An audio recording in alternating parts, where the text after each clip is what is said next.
Good afternoon, good evening, good morning, coin lovers all over the world. I'm here with Sam Spiegel. I'm Cris Bierrenbach, and today we're going to be talking about the current state of the market, what's happening here at Heritage, what we have been going on, and what's happened in the last 2 to 3 months since we did this last one, our last one. So Yeah. Sam, why don't we start? Sure. So, as you were saying, we last did a state of the market about 3.5 months ago on March 1st, and a lot's happened since then, both within our department at Heritage and then in the greater market and, of course, the greater economy beyond that. So I have a list of things that I want to cover, and we have some questions that clients sent us ahead of time. Good. And, of course, if you have a question, you can add it to the chat, and then Tommy will send it through to us, and we do our best to address it during this video. So, before getting into specifics, I wanted to spend a moment talking about how things stand year to date, like a 20,000 foot view of where things are with the market. And we're nearly at the midpoint of the year, 2 weeks away.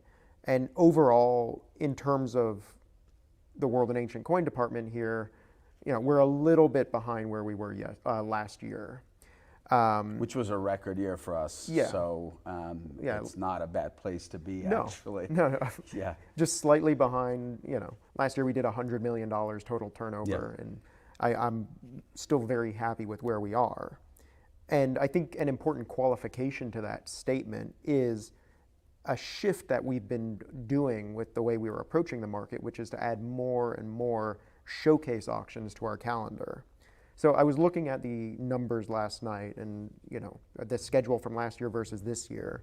And to put that into perspective, in June, July, August, and September of 2022, we had 5 showcase auctions. Mm-hmm. This year, in those same 4 months, we currently have 19 showcase auctions on the calendar.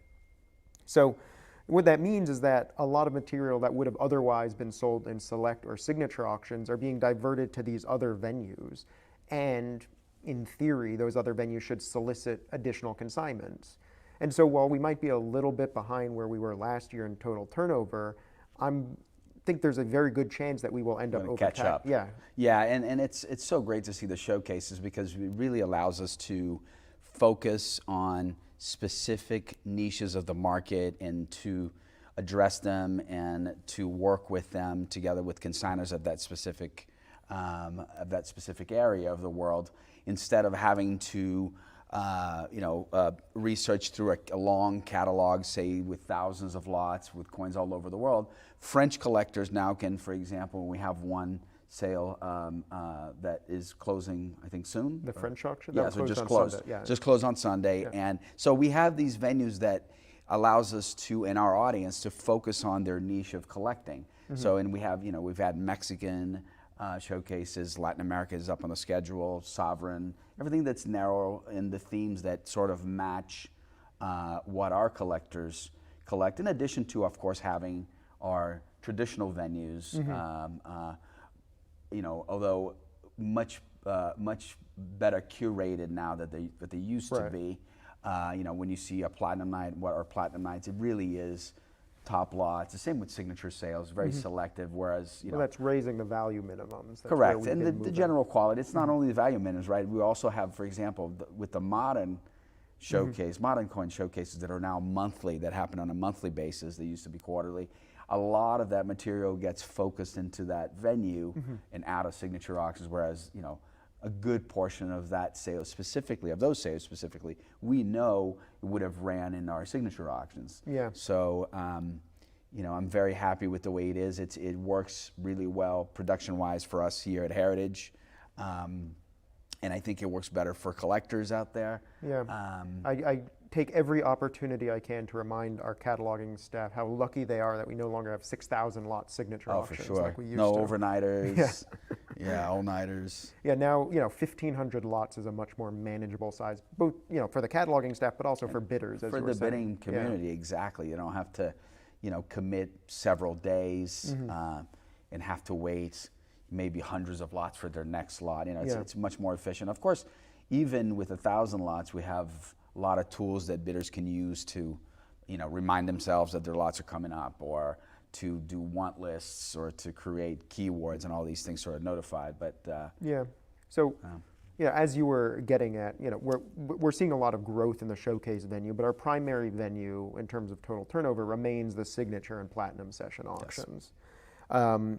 And so we have our Hong Kong auction next week, which is a little bit of a wild card because it seems like the market for Chinese coins is stronger now than it was maybe 6 months ago. Yeah, 6 months to a year ago, certainly. Yeah, I think the market kind of peaked at end of 2021 to mid 2022, and then there was a noticeable drop at the end of 2022. Certainly. But it seems, especially based on like the recent Stacks auction, the market is stronger than where it was. Yeah, and the activity that we've had already in the Hong Kong auction that we have right now up.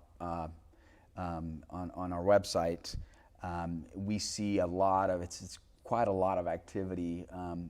As certainly we get more action on the Hong Kong sales on average than all other sales. Right, the activity is very, very impressive. And in addition to that, with that demographic, with us being in China and Hong Kong and in Asia for getting close to a decade now.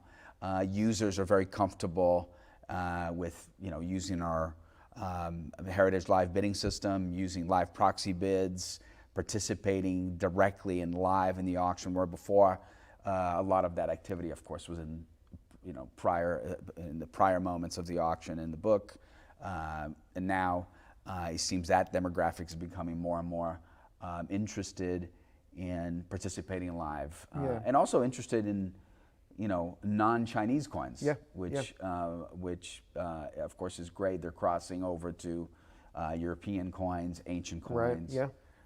So we love to see that. Yeah, and then the other sort of indicator, you might call it, for where it seems like the market is going is looking at the August auction that we're going to have in conjunction with the ANA.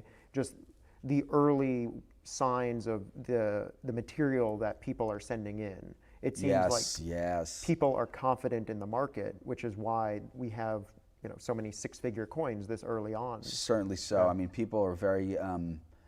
I think they see the coins, and we know this. Like coins are really, really resilient over time. I mean, there's a lot of coins in the market. There's a lot of auctions out there. I mean, if you look on 6bid, you can have an idea. And time after time, we see the resilience of coins, and not only that, but we see the growth and the increase in demand in specific areas of the market, particularly in the high end.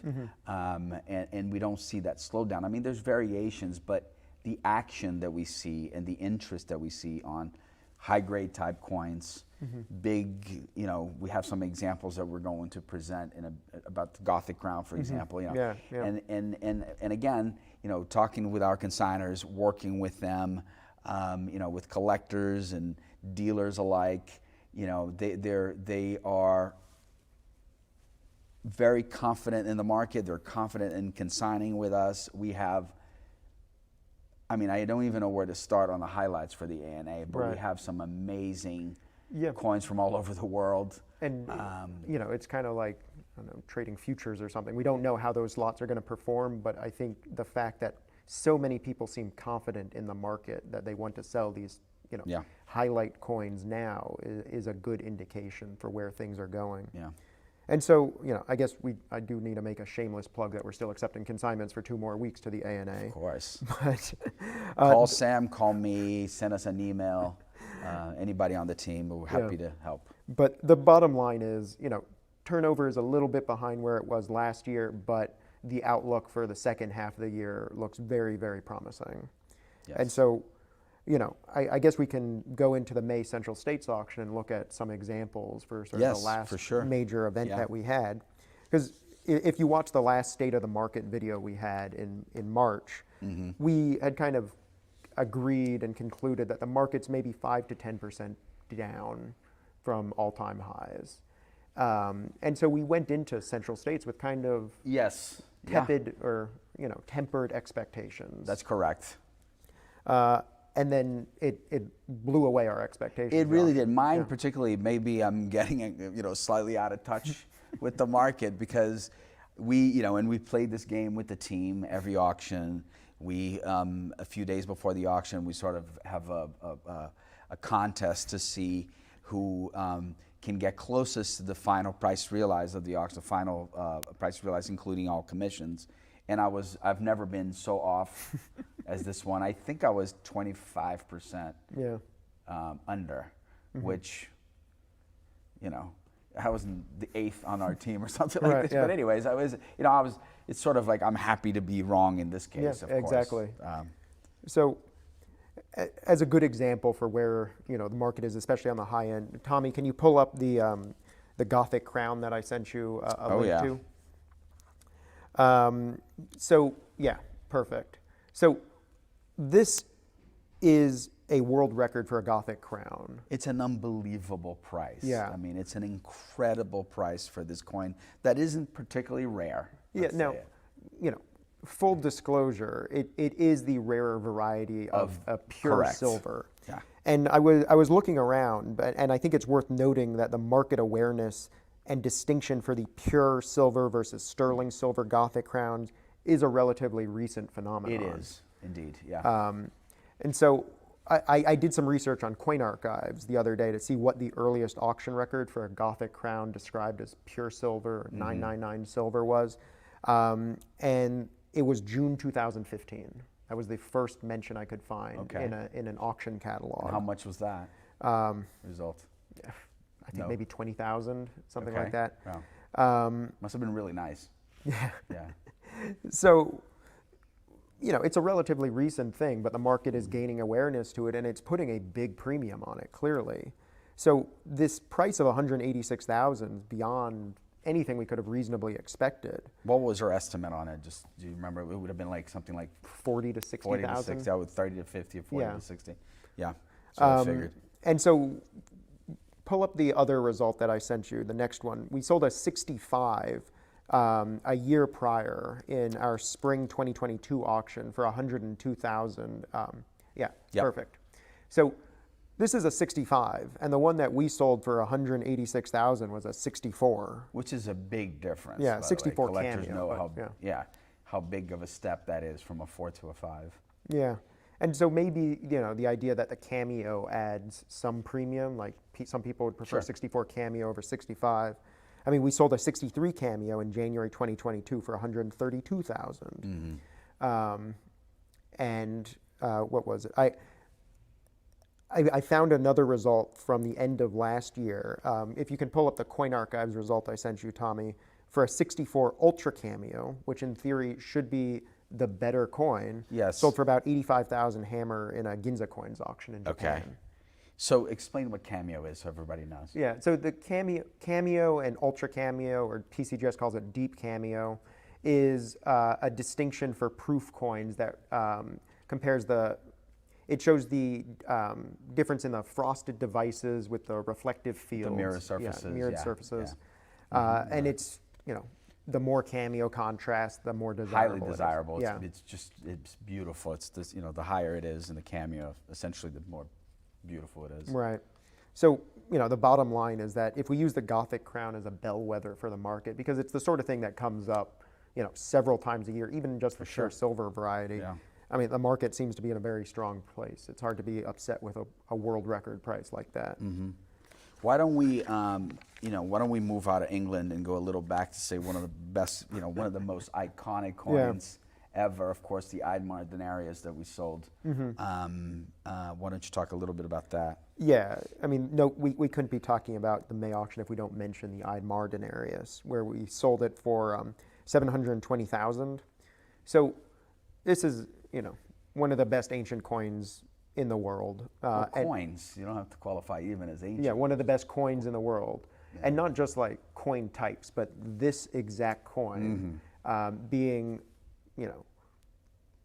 XF, fine style, toned, with a pedigree back 100 years. I mean, it's got everything going for it. So this coin, if you may know, you may not know, we actually sold in 2011 for about 550,000. Yep. And it held its, there it is, same coin. It held the record for most expensive Eidmar denarius for 12 years until it broke it again last month. Yeah. And so I thought this be a good opportunity to also explain the grading scale for ancient coins a little bit. Excellent, yeah, sure. Because it's a little maybe counterintuitive to someone coming from US coins or world coins that are used to the Sheldon 70-point scale. So pull up the other example I sent you, Tommy, from August 2021. So this was another Eidmar denarius that we sold then. And this was also XF. We sold it for less than half, though. So I think this is, where to make this explanation, where both of these coins are XF, but why is one worth more than twice the other? So the strike grade makes a difference. The strike grade on this one from 2021 was 4 out of 5, and the strike grade on the one we had last month was 5 out of 5. And now, it's a common misconception that 5 out of 5 means perfect. It doesn't mean perfect surfaces. It means roughly in the top 20% of kind of expected surviving examples. Similarly, the surface grade is better. The surface grade on this one was 4 out of 5. The surface grade on the one that we had 2 years ago was 3 out of 5. And the one from 2 years ago had a banker's mark and test cut noted. So those are detrimental to a coin's desirability, right? So these are contemporaneously done. They were done in the ancient world. This was a medium of exchange. It was used in commerce. So a banker or a merchant would have cut the coin to make sure it was pure, not a plated silver coin. And then another big distinction for the more recent one that we had was that it was noted as fine style by NGC. And of course, beauty's in the eye of the beholder, and there's a lot of different, there's subjectivity to it, but this is generally accepted to be the better style dies in the Eidmar series, and the fact that NGC identifies it as such, I think, makes people more confident and comfortable bidding on it. I think it's interesting to just reiterate on the strike and surfaces that those are actually percentile tiers, and not, because that's something that we've run across with clients, saying a 5 out of 5 doesn't mean a perfect strike. It means that's the top of the of the percentile. And actually, I should make a note that we actually just added to the website an ancient coin grading guide to kind of explain the NGC scale and what all the different terms and parts of the label mean and all of that to help clarify these points. Okay. And so the other thing that the more recent one has going for it, the more recent Eidmar, is the pedigree. Very long one. Yeah. Not just 100 years old, but having been in many of the most prestigious collections of the 20th century, like Woodward, McCullough, Weintraub, and Nelson Bunker Hunt. And it's also the Kahn plate coin, which is, the illustrated example in the reference. So that all kind of ticks a lot of boxes. It solidifies that this is not just a rare coin, but it is the nicest example that these great collectors could find, that the author could find for the book to illustrate the type. And provenance is, of course, increasingly every day more and more important. So this is, going back to 100 years, this is a fantastic coin. I mean, it's been a pleasure. Hopefully we'll get to handle it again in maybe 10 or 20 years from now. Sure, another 12 years. That. Yeah. So let's move on to, let's go back to an English example. So this is going back to the May auction. Another good bellwether for the market. That's how I describe the Gothic crown, the 1937 5-pound. We have multiples of those in different grades every auction, it seems. Yes. And so this, we had, it was a 66 plus that sold for just about $100,000, which, what would this coin have sold for 10 years ago? The same coin, probably 15,000, maybe. I was going to say 10,000. Maybe 10, 10 to 15, I would guess. Even in this, of course, it's a very, very nice coin. But 37 sets, it's a 1937 5-pound is one of the most common ones. But it shows really, the drive in the market for high quality coins, high quality, special type coins. And this is a great example where, if you showed this result to advanced coin dealers in Britain 20 years ago, they would have laughed. You're lying. They would have just thought it was like, there's ever no chance this would be ever a $100,000 coin. but here we are. Yeah, Tommy, scroll down to the previous prices grid on this coin. I think you'll see, it's going to take a moment. There it is. Scroll up. So you can see what these other 66s have sold for. Like we had a 66 star sell for in January 2022, 43,000, right? And this is a 66 plus. And then in January, we actually had a 67, and I think I sent you that link, Tommy. This is a 67 Ultra Cameo that sold for 72,000. And this was 6 months ago. Less than 6 months ago. In January this year. Yeah, wow. 67 Ultra Cameo for 72,000, which is a strong price. Very, yes. But a 66 plus Ultra Cameo or Deep Cameo selling for nearly a, 20%, 30% more than this. Yeah. Very impressive. Let's see. Where the Cris heavy stater. Yeah, Cris heavy stater. So this was a great coin, a beautiful example. It's a really historic, important coin, the world's first gold coin integrated mint state star. We've handled a number of these. Though the last time we had one in this condition was August 2018, where that coin realized 144,000. And so, again, it sort of shows the continued strength of the market that once again, this set a new record for the type. And that actually, it's the most expensive Cris stater of any type, including the much rarer so-called prototype stater. And we can do a whole separate video on Cris coins and all the meanings there. But maybe we should step out of Britain and ancient coins. Yes, go back to Europe and the old world there with Bavaria. We had a 5 ducat in 62. There it is. Again, a very popular type coin. It's on one of the more common multiple ducats that people can collect. Again, this is another coin that would have been probably in the $10,000 range about 10 years ago. They do pop up from time to time. I would say we sell maybe 1 to 3 a year, maybe. Yeah, a few a year, I think. Maybe yeah. Some years we do a few more. So not particularly rare. And here it is, a mid-grade coin realizing 60,000.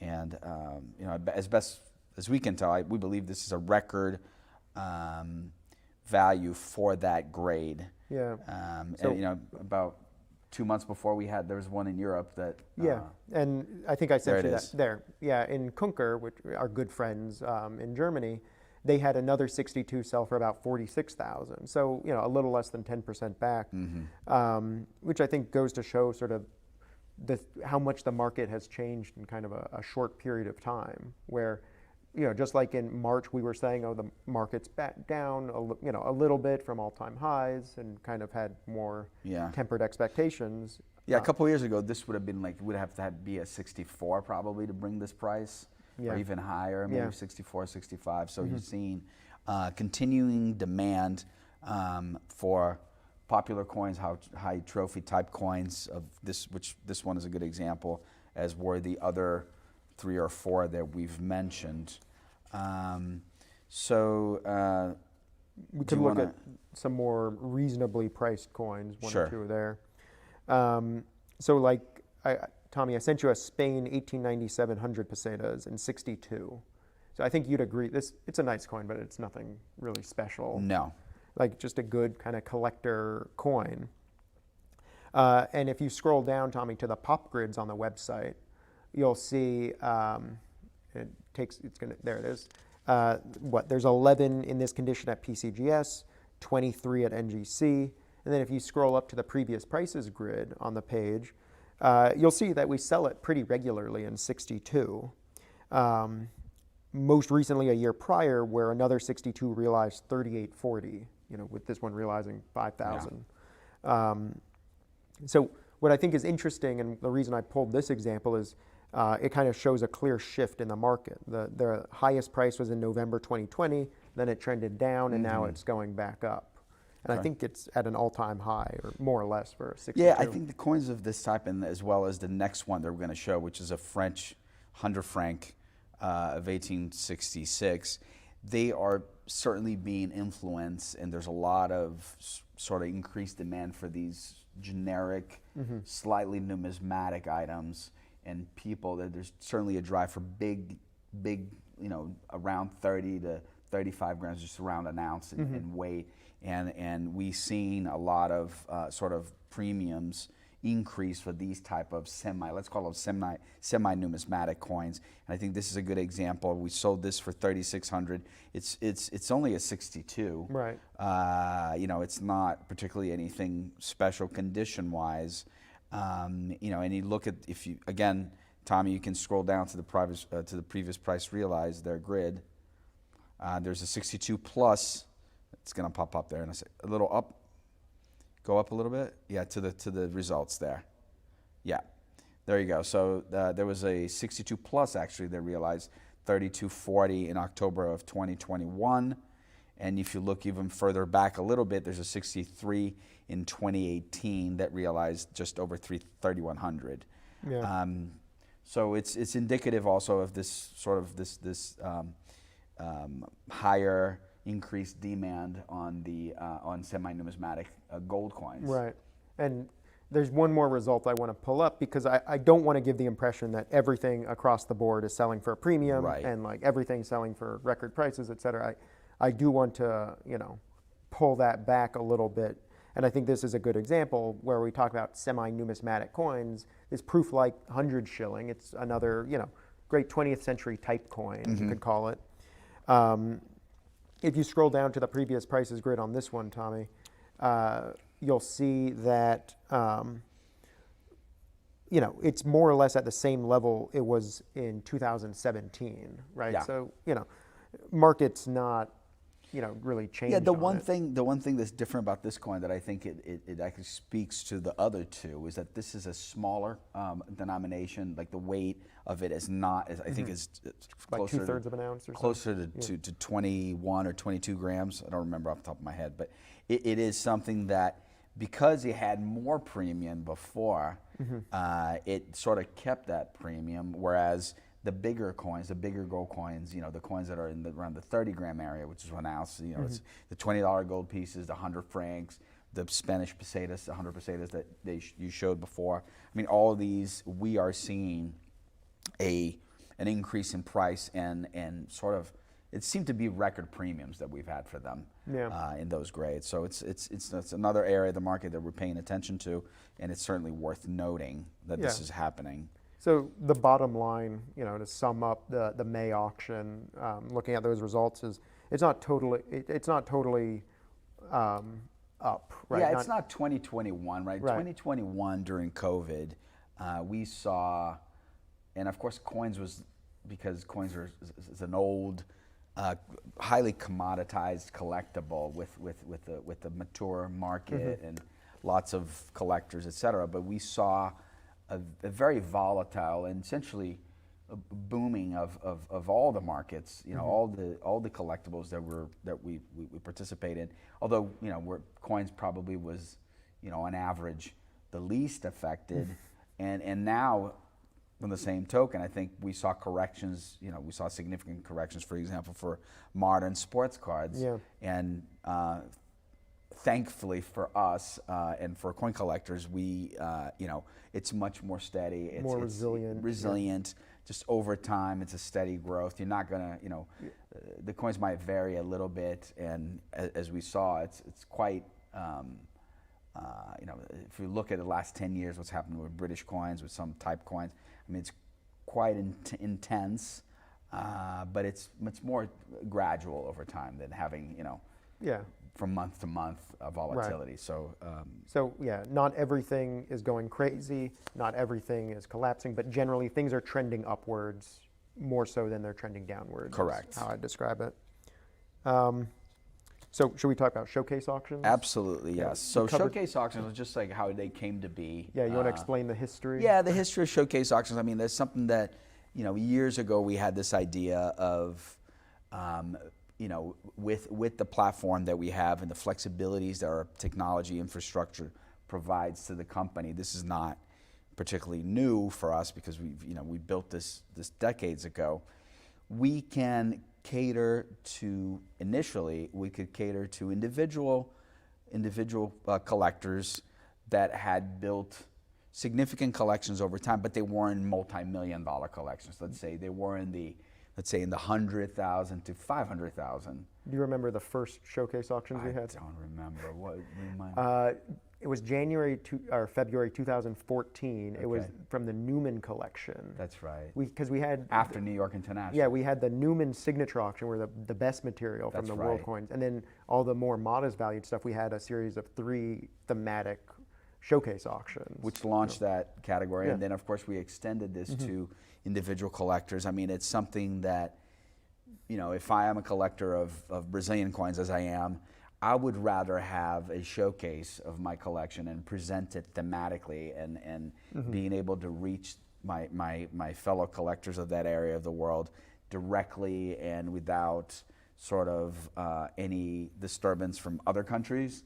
And we started doing that. We started working with our clients to produce these sales. They were quite successful in the beginning, and now, of course, you just mentioned before that we have 19 on the schedule. They have developed to be very successful. Now we have, several different types of showcases. We have Hong Kong showcase that is dedicated to Asian coins that mirror our Hong Kong auctions. We have showcases that are now on the schedule with specific themes. We have Mexico that we're putting on the schedule with maybe quarterly. Then, of course, we have the modern coin showcases every month. And then, of course, we have the quarterly fresh metals and ones. tokens. Oh, metals and tokens, Yeah. That's right. So we've sort of catered to all of these markets. It's made our production schedule actually better for our team. And what I love about it, and you touched on it a bit, is how flexible we can be with it. So, we're still kind of experimenting. What do we get regular critical mass for? Like Mexican coins, we're going to make those quarterly because we get enough Mexican coins to get critical mass to have one. But sometimes, we'll just get a collection. Like for the French showcase that ended on Sunday, we got a nice collection of French coins in, and we thought, well, let's just kind of build a sale around this. Yes. And so we can just throw it on the calendar, as opposed to the traditional model, which is that the auctions were always in conjunction with coin shows. Fixed date. Yeah, fixed like a year in advance. Yeah. And for these, we can put a showcase on the calendar, in 2 months, and that's it, Yeah. just as we want. And so, what started last year as an experiment, and what we've embraced with gusto this year, is the multi-consignor thematic sales that we're branding as spotlight auctions. So like the one you just showed, Tommy, Spotlight, France and French colonies, which realized nearly $300,000 for 232 lots. So it's a great group of coins, and it gave a lot of consignors sort of extra exposure that they wouldn't get otherwise, because it gets to critical mass. I think that's the key. And we do, it's worth noting that the marketing and the reach outs that we do with opening announcements, with closing announcements, and anything, it can be done the targeting is much better. We have data, we can mine the data in our database quite well with collectors. We have their history. We've had over 3 decades of files to be able to notify and make sure that everybody that might be interested in French coins or interested in Mexican coins, whatever we have coming up, is aware that that these coins and this event is coming up. Yeah. So anecdotally, it seemed like lots in this auction, or all the spotlight auctions, realize higher prices than they would on average in a select or even signature auction. So, for example, in this French showcase, Tommy, I sent you an 1875 20 francs. Yeah, that realized $1,080. And this is nothing It's a very nice amazing. one. Yeah, very nice example. It's not the sort of coin that would go into a signature auction because it doesn't quite meet that threshold, but it gets this very, very similar kind of exposure being in this venue. And if you scroll down to the previous prices grid, you'll see that in September 2021, up a little bit, yeah, September 2021, which was supposedly the height of the COVID boom. You were just saying in 2021 things were going crazy. That's right. We had another 66 sell for $780. And it's not as noticeable as the Gothic crown we were looking at a little while ago. We're talking 6 figures, but I think this is much more in line with kind of everyday collectors. This is the sort of coins that they will buy and sell, and I think it's useful to point out, you know, where we're seeing strength and how we're getting those top prices. And then the other side is that these sales also pull out really interesting and rare pieces. You want to talk about that? Yeah, well, there's in this auction, for example, we had a Madagascar piece. A run of them, I think. Yeah, well, yeah. This is beautiful. I love the bust there, obviously, of the Queen. We've only offered one other example of this type ever before, and I mean, it realized $8,400. I mean, do we have that other result, or when it sold a long time ago, or? No, it was a few years ago. I'm not sure. Yeah, but I think the point here, I mean, I guess if it doesn't have any records there, it just speaks to, you know, what the kind of items that are coming out in these sales that are very interesting and unusual. Very beautiful piece there that I guess it's the first time we've ever offered it. Yeah, I think it's the second, but it's with those patterns and fantasies. Because they have different, slightly different numbers. The indexing is a little difficult. Okay, but anyways, it's something that it doesn't come up often. Yeah, and you know, another gauge for the success of a sale, I think, is consignor feedback. And in my experience, I can't recall ever having a consignor to either a single owner showcase or a thematic showcase who was disappointed with the results. Normally, you know, if they're not happy with the results, I'll hear about it. For sure. Yeah, I think I haven't had any either. Yeah. You know, you know, certainly the reach and you know, we watch these things whenever they're taking place pretty closely before and during, and the action is always impressive to me. Like I'm always impressed. I watch every one. I've seen hundreds of them, if not thousands, and it's always impressive to see how the collectors come out, how they participate and bid. Yeah, and so I do want to pull out a result that we had, I guess, a week and a half ago at this point in the Spotlight Canada showcase. Okay. Because I think this underscores something we talked about in the last video about the NGC Photo Vision and PCGS TrueView images. Okay. Where you can see this is a beautiful toned coin in a PCGS holder. But Tommy, can you show the second set of images of the coin just in the PCGS holder? Yeah, that looks like garbage. Yeah, interesting, yeah. Like, no, why would you want to buy that coin if you just had those images? So the power of, or the benefit of these images that we can pull in that are taken before the coin goes into encapsulation are invaluable. For sure. And if you scroll down to the previous prices grid, so this one realized $1,440. What I think is interesting is you'll see in 2016, another specimen 68 sold for $65. Yeah. And you know, it just had the you know, the slab image. The generic photo.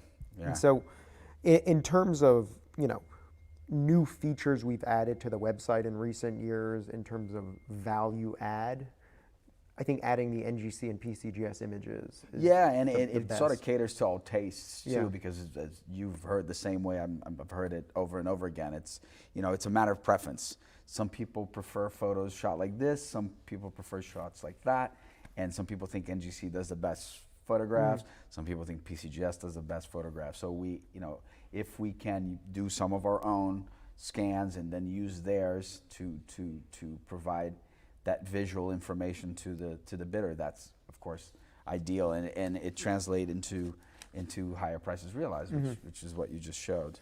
Yeah.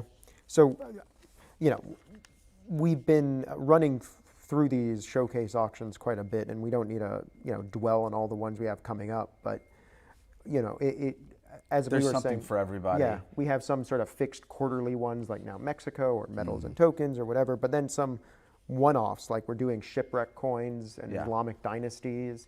Just Islamic sort of dynasties sounds great. I mean, experimenting with new areas that Yeah. we don't necessarily have as much kind of. That's right. What we're not as known for. And I don't want to give the impression that it's just for world coins either. We have a number of ancient coin showcases coming up. The first one's going to be Macedonian Kingdom, but we also have Greek silver fractions, Byzantine coins. We have a ancient and world one for Judea past to present. Yeah, so, that's cool. you know, ancient Jewish coins with modern day Israeli. Yeah. So yeah, I think it's it's sort of in a broader sense, the next progression of where the market's going. So, if I can get on a soapbox for a moment, but the way I see the progression of auctions is that for the longest time, particularly pre-internet, most auction houses had 2 or 3 sales a year in addition to what they sold privately. Big events. Yeah. And then Accumulate, some people would do it once a year, accumulate an entire year of consignments. And then with the internet, companies started holding e-auctions or internet auctions. So the lower value stuff would go to the internet auctions, and they would leave the higher value stuff to the printed sales, which would be what our signature auctions are. And we follow that same, kind of dichotomy or structure for the longest time. And then, about 10 years ago, and more recently in the past couple of years, we've gone to sort of the third stage of the evolution, which is to have these, a place sort of between those, our weekly auctions and the signature auctions, which is these specialized thematic sales. Yeah, and it always gives, if any coin collector comes to the website at any given day or time, he or she will have a great number of diverse auctions to look at. It would be hardly impossible to not to find something from an area of collecting that is of interest to our audience. So that's the key thing. Keeps everybody engaged. We have certainly a captive audience that come every week to our select auctions. We see great items for sale there every week. Wednesdays and Thursday nights, and of course our showcases usually close on Sunday nights. Is that correct? But sometimes when we have 2 a week, we close Sunday and Monday. Yeah. So anyways. So I guess before we run out of time, there were a few client questions that came into us that I want to address. Yes. So one question that we got, over the last 3 years, what trends have you observed with regards to increased or decreased public participation in ancient coins, generally and specifically in Lydian coins? Go ahead. So I guess I can take that one. So we kind of touched on it earlier when we were talking about the Hong Kong venue, but what we're seeing is greater participation worldwide in ancient coins. A lot of participation coming from China specifically.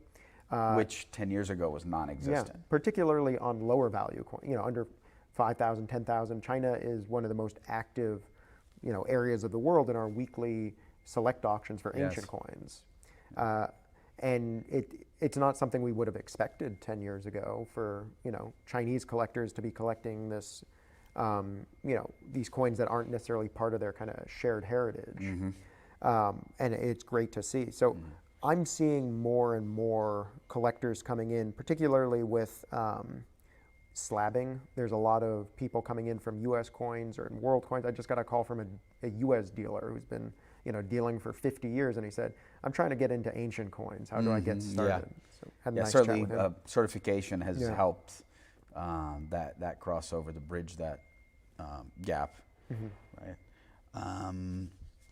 So the second question, Sam, which you also take, of course, because you know these things and I don't, is that on the premium end of Lydian coins and the higher grades, or is that on the product, what we call the product of the lower end graded coins? Do you see what do you see different there? So, and it's good that we actually showed the Cris heavy stater, which realized a record price for the type earlier in this video. I'm seeing most of the appreciation on top condition, so like AU and above for Lydian coins. Typically I see a big jump between choice AU and mint state in terms of grading.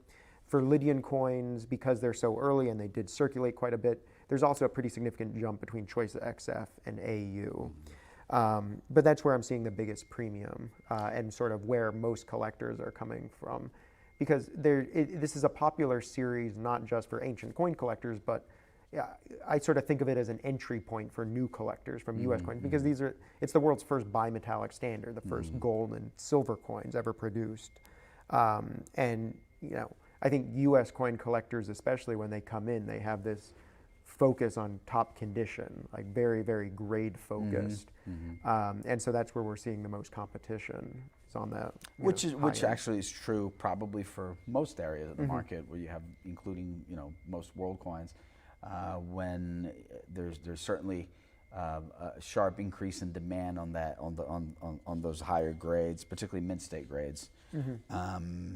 So lastly, there's another here. Is there any category of ancient coins that has really come to our team's attention over the last 3 years, other than Lydian, I guess? Well, we're aware of all kinds of ancient coins, but as far as other areas, I described Lydian coins as an entry point for new collectors. Another area that I'm seeing a lot of new collectors and that we have been seeing a lot of activity on is 12 Caesars. Yeah. That's another place where people, when they want to come into ancient coins, the difficult thing with ancient coins, especially like Greek coins, is like, where do you start? What do you collect? Because it's just so broad. There's so much out there. It's not like if you're collecting, wheat cents or something. Like there's the red book, there's this There's many. a beginning and an end. Yeah. But the 12 Caesars is something that's very accessible, right? It's bite-sized. There are 12 coins. You get one from each emperor in silver, and if you want to go to gold or bronze. And super iconic, like everybody. Yeah, I mean, people have been describing this as 12 Caesars. Yeah, it's derived from Suetonius's biographies in the 2nd century AD. And so this is like, it's an easy series to get into. So that's but not hard to complete. No. You can build a nice, like a good kind of VF 12 Caesars collection in silver for about 20,000. Oh, in silver, yes, for sure. In 20,000. If you want to do gold, then it's a couple 100,000. Yeah. And in bronze, maybe about 10 to 20,000, depending on condition. So, that's within reach for a lot of collectors out there. Sure. I think we got. Do we have more? Yeah. Part of the value. It's our friend Newton Lucio. Part of the value of ancient coins is their historical importance and significance. What is the best way to highlight this value? Good question. Well, we provide historical backgrounds. I mean, we tell stories about what was happening at the time. Yeah. And something else that this is an effort that we're working more on is what we have. We call them like subject matter pages or artist pages. Like if you look in our fine art or our comic art auctions, like a Jack Kirby or something, you click on that and you get a biography of his work. Right. And you can see all of his work in our archives. And so an effort that I would like to do is something similar for like, 12 Caesars coins or Roman coins or Lydian coins or something like that, like a collector page online. Because you go to the lot page and as you said, we have good historical background, but I want to sort of go a little beyond that and give sort of a template or an outline. Like if you want to collect, if you like this coin, this is sort of the series that it belongs to, and this is how you can collect it. We got another one from regarding the upcoming auction in Hong Kong. Are there Chinese rarities that stay mostly inside the Chinese market, so the Western world doesn't really notice? Well, it's. I see something like 3 to okay. Like this one, yeah. Yeah, so one of the things that we do, that's a great example of something that is probably, if you look at the bidding history on that coin, it will mostly be Chinese bidders, okay? But at the same token, like we bring this to the world. So we will see people from, all parts of the world that might just want a very nice ancient Chinese coin, a very nice, well-shaped. The gold leaf over there is really pretty. So they might just buy that as an item, and that might be an entry door to them. So while certain items are certainly more sought after and more demanded locally, and that's a good example of something that we're pretty certain that item will sell to a Chinese buyer. But we're not 100% certain. Yeah.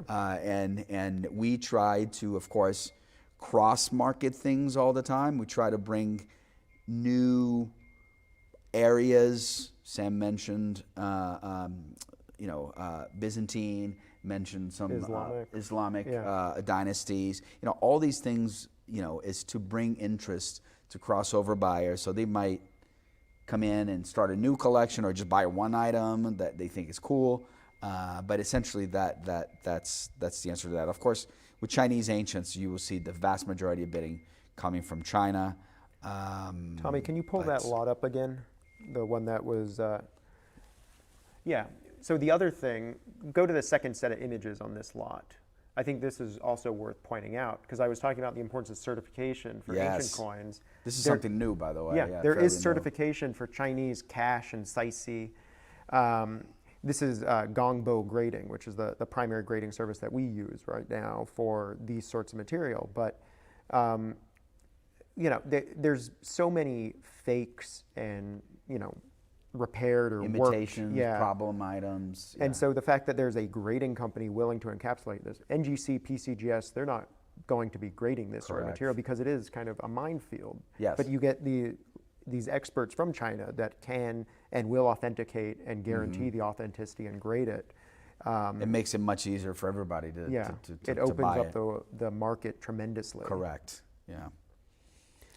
I have a question for you, Cris, if you want to talk maybe about AI and the impact on the coin market, because I think the big change since the last one of these State of the Market videos, ChatGPT, artificial intelligence, ChatGPT, every corner of the economy is grappling with the potential of AI and figuring out how to incorporate that into their business. Do you think that's going to affect the coin market? I certainly think it's going to affect the coin market. It's going to affect the auction market. It's going to affect marketing and business in all of its facets. I mean, it's just very early to see what's going to happen. But we are working with the team to find ways to use AI to make us more efficient for our clients. It's not going to take the job of coin specialists. Oh, no, because you have to look at coins. There's art, right? I mean, this is not purely scientific what we do. There's some of it that's artistic, and that is very hard to replicate, at least until now, I think, with the AI, sort of the human. You talk something about like eye appeal, for example, of a coin. How do you explain beauty to a machine? I mean, is that doable? Maybe it is doable. Maybe they have such a, they can average out all the items that they have and say, this is what a pretty coin looks like.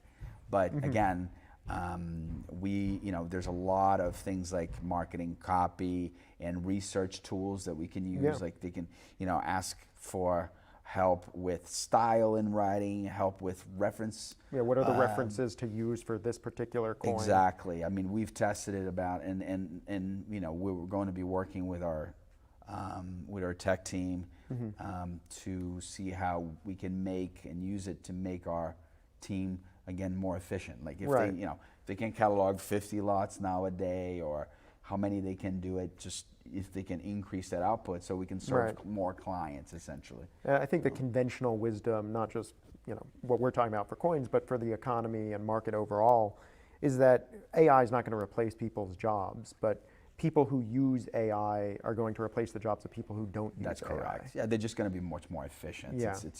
It's a tool. Right. I mean, we don't know 10 years from now what this is going to look like, obviously, but it's shaping up to be quite a useful tool, quite a useful resource. It's quite impressive.